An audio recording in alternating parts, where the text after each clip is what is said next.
श्री स्वामी समर्थ. एक उपाय करा आणि आज गुरुपुष्यामृत योगाच्या अत्यंत शुभ सिद्धिकारक दिवशी आपल्या घरात सुख समृद्धी धनलाभ शांती आणि लक्ष्मी मातेची कृपा अनुभवण्याचा प्रयत्न करा. गुरुपुष्यामृत योग हा असा पवित्र योग मानला जातो की या दिवशी केलेले जपदान पूजा दीपदान मंत्र स्मरण आणि साधे उपाय अनेक पटीने फलदायी ठरतात असे मानले जाते. गुरुग्रहाची कृपा पुष्य नक्षत्राची मंगल शक्ती आणि अमृता समान शुभ ऊर्जा या दिवशी एकत्र येते असे सांगितले जाते. म्हणून आजची सायंकाळ विशेष मानली जाते. अनेक जण या दिवशी नवीन कामाची सुरुवात देखील करतात, देवपूजा करतात, धनप्राप्तीसाठी उपाय करतात आणि घरातील नकारात्मकता दूर करण्यासाठी विशेष साधना करतात. जर तुम्हाला ही घरात प्रसन्नता, आर्थिक स्थैर्य, मनशांती आणि सकारात्मक बदल हवा असेल तर आज सायंकाळी कापूर जाळताना लक्ष्मी मातेचे मंत्र आणि स्तोत्र म्हणण्याचा हा सुंदर उपाय नक्की करा. आज सायंकाळी सूर्यास्ताच्या सुमारास सूर्यास्त झाल्याच्या नंतर हा उपाय करायचा आहे. घर, स्वयंपाकघर आणि पैसे ठेवण्याची जागा स्वच्छ ठेवावी, कारण जिथे स्वच्छता असते तिथे शुभ ऊर्जा सहज टिकते असे मानले जाते.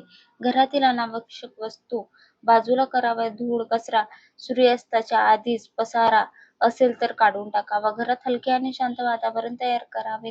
त्यानंतर स्वच्छ होऊन आपण स्वच्छ कपडे घालावे. पिवळा किंवा हिरवा असे हलक्या रंगाचे कपडे सात्विकता, शांती आणि शुभतेचे प्रतीक मानले जाते. यानंतर देवघरात जाऊन आपल्या कुलदेवताला, गणपती बाप्पाला, दत्तगुरूंना, स्वामी समर्थांना किंवा लक्ष्मी मातेला नमस्कार करावा. देवासमोर पाट किंवा आसन घालून बसावे. प्रथम तुपाचा दिवा लावावा. गाईच्या तुपाचा दिवा असेल तर उत्तम मानला जातो. नसेल तर तीळ तेलाचा दिवा लावू शकता. दिवा लावताना मनात संकल्प करावा की माझ्या घरातील अंधार, संकटे, चिंता, तणाव आणि दरिद्रता दूर व्हावी. घरात सुख, समाधान, प्रेम, आरोग्य आणि समृद्धी नांदावी.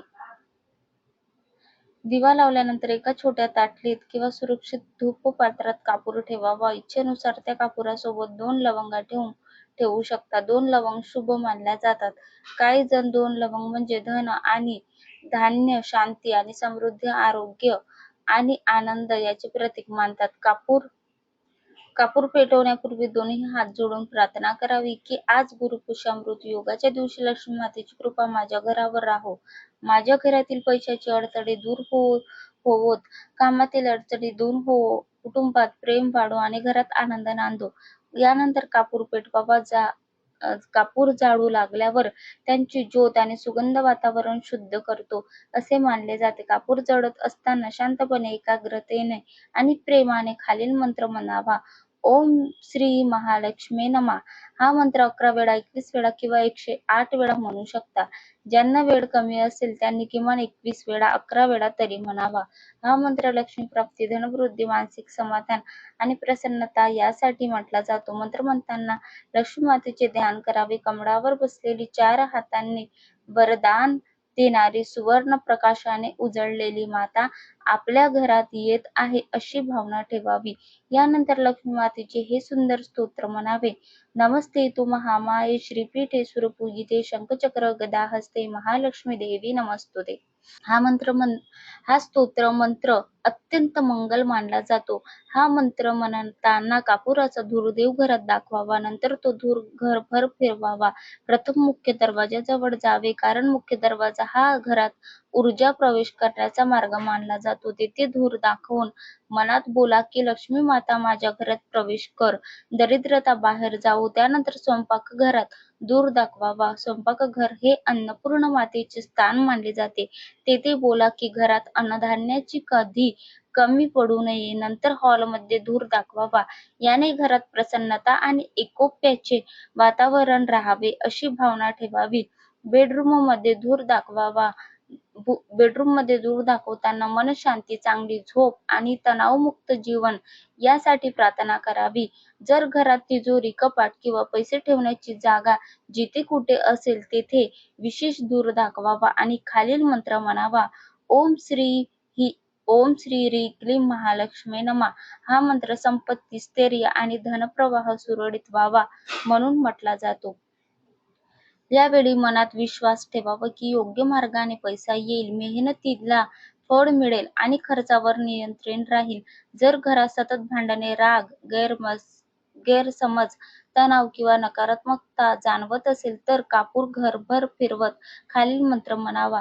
सर्वमंगल मांगल्ये शिवे सर्वार्थ साधिके शरण्ये त्र्यंबके गौरी नारायणी नमस्तुते. हा मंत्र शांती, मंगल आणि संरक्षणासाठी म्हटला जातो.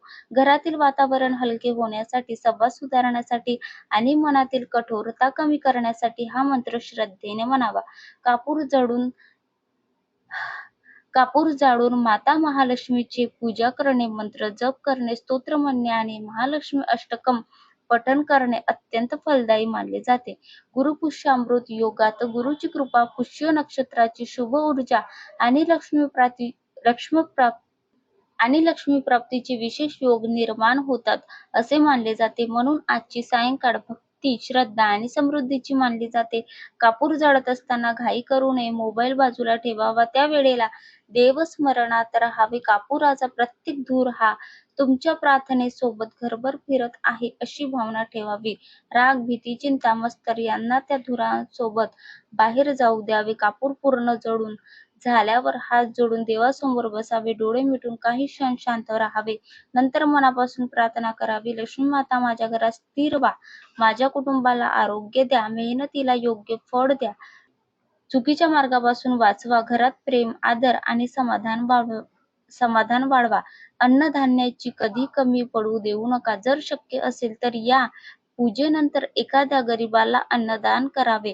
पक्ष्यांना दाणे टाकावे. गायीला चारा द्यावा आणि कुत्र्याला पोळी द्यावी. दान केल्याने पुण्य वाढते आणि धनाचा प्रवाह पवित्र राहतो असे मानले जाते. आज गुरुपुष्यामृत योगाच्या दिवशी हा उपाय श्रद्धेने केल्यास मन हलके वाटते, घरात प्रसन्नता जाणवते, आत्मविश्वास वाढतो आणि सकारात्मक विचार येतात. लक्षात ठेवा, उपायात मोठेपणा नसतो, श्रद्धेत मोठेपणा असतो. कापूर छोटा असतो पण त्याचा प्रकाश आणि सुगंध संपूर्ण घरभर पसरतो. तसेच छोट्या भक्तीनेही मोठी कृपा मिळू शकते. आजची सायंकाळ साधी नाही.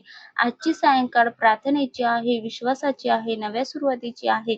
म्हणून हा उपाय करा, मनापासून करा आणि देवावर विश्वास ठेवा.